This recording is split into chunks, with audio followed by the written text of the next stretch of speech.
Alors, pour l'examen de juin, vous devez faire au départ du document que vous êtes en train de travailler. Donc, 3 chapitres, comme ça. Et il vous faut 3 sujets, mais qui sont communs, qui ont proches, similaires. Par exemple, vous allez faire, chaque chapitre, ça va être, par exemple, vous allez parler d'un boxeur connu, ou d'un style de vase chinois connu, ou d'un félin connu, peu importe. C'est vous qui allez choisir en fonction de ce que vous voulez apprendre aussi. Vous allez pouvoir choisir un sujet qui vous intéresse.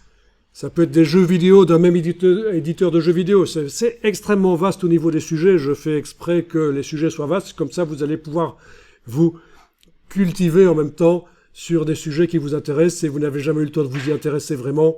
Donc, c'est l'occasion. Donc, il faut 3 sujets très jumeaux, en fait, hein, qui font partie de la même, du même sujet plus global. Vous avez compris le principe, hein. Et vous allez devoir faire par chapitre minimum 6 pages.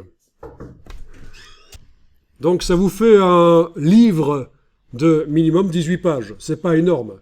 Sachant que, voilà, vous démarrez des gabarits pour créer vos pages, ça ne vous demande pas énormément de réflexion. Mais faites quelque chose de varié, avec des images qui sont grandes, des images qui débordent par le côté des pages, des blancs à certains endroits, évidemment utilisation des sous-titres, bon, donc n'hésitez pas.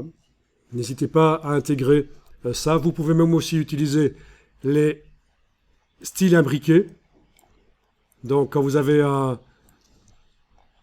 paragraphe, voilà, vous lui appliquez le style de paragraphe corps du texte body nouveau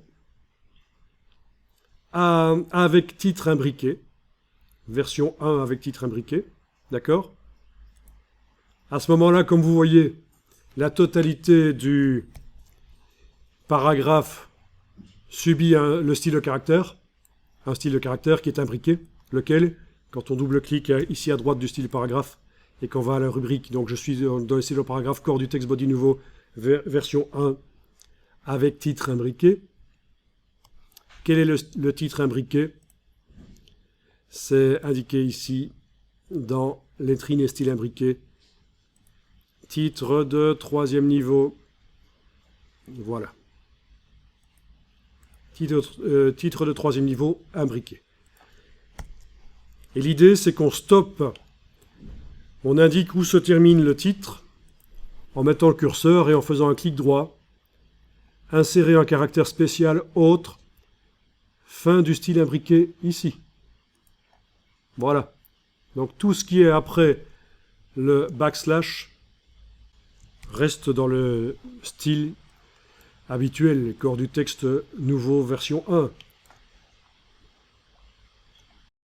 Donc c'est un titre de 3e niveau. Celui-ci étant un titre de 2e niveau. Donc pour ne pas faire des titres de 3e niveau qui ressemblent à des titres de 2e niveau mais plus petits, on les fait imbriquer. Donc je vous remontre.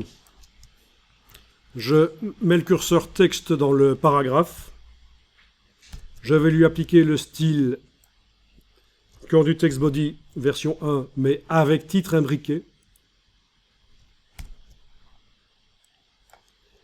Je mets le curseur à la fin du titre.